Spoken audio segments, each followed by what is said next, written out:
I am Tim Ryan, and I'm here with the Road to Recovery.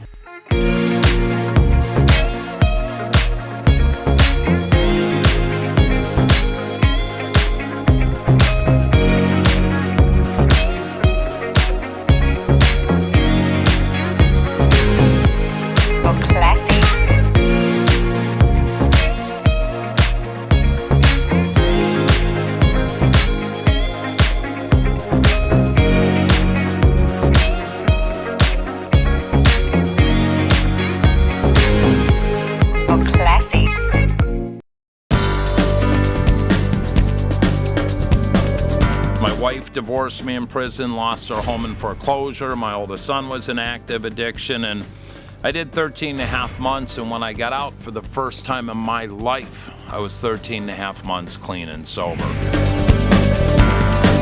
I can remember my 4 kids came over for dinner that night out of prison, and I looked at all my kids and I said, I love you more than everything. I know I've put you guys through hell, but you need to understand the most important aspect of my life now is my relationship with God and my recovery. It comes first.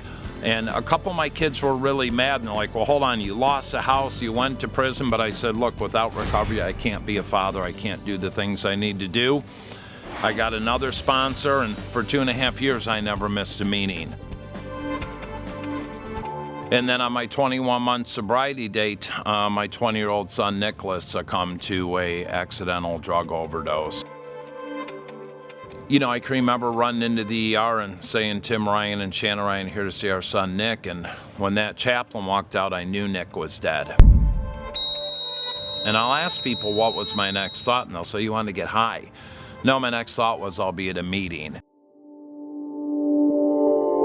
Nick's part of my story. He's part of my journey. I didn't get into doing what I do because my son passed. I tried to do everything when I got out of prison to help him, and he'd been to treatment. He knew what to do. He chose to use again, and his number got called. And when someone loses a loved one, you have 2 choices. You get into a grief you're never going to get out of, or you take that negative and turn it into a positive, and that's what I'm doing today.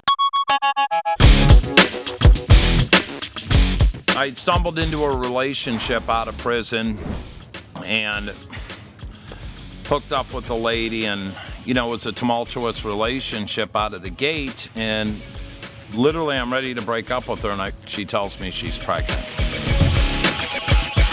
So I ended up staying with her because I thought it was the right thing to do, and when our daughter was 4 months old, she had a fake suicide attempt, and I had to get her into a treatment center, and I'm working for a treatment center. I'm running a nonprofit, and I'm speaking all over, and I had this little 4-year-old daughter, and I needed a nanny. So I hired a nanny, and people are like, what? And Big Perk, who was my cellmate in prison, became my nanny. I'm ready to end this marriage, and my life is phenomenal work-wise. I'm working in the treatment industry. I did 220 speaking events last year. I had a documentary on A&E. I've done a TED Talk. I'm on different news shows. And I was looking to redevelop my life and add things out there that weren't added. And this lady, Jennifer Jimenez, who I'd been following for a few years, I'd finally reached out to her. And we started messaging, and I said, I'll be in Florida. Let's get together. And of course, I got busy and I blew her off, and a week later I kind of get that, hey, thanks for calling me, jerk, you like the rest of them. And we got on the phone and started talking, and I said, look, I'm coming to Florida this weekend. Let's get together and meet. And it was all business. And she said, you're just like the rest of them, all you do is talk. And I said, check your text message. And I'd purchased a plane ticket. When I flew to Florida and met Jen, I've never experienced love at first sight, and that's what it was. And it's basically been together every day since. We speak together, we work in treatment together, we travel the country together.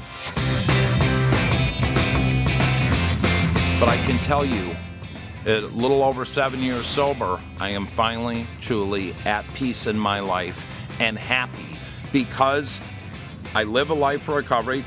But I finally have a partner in my life. We actually went to the courthouse and filed for our marriage certificate today.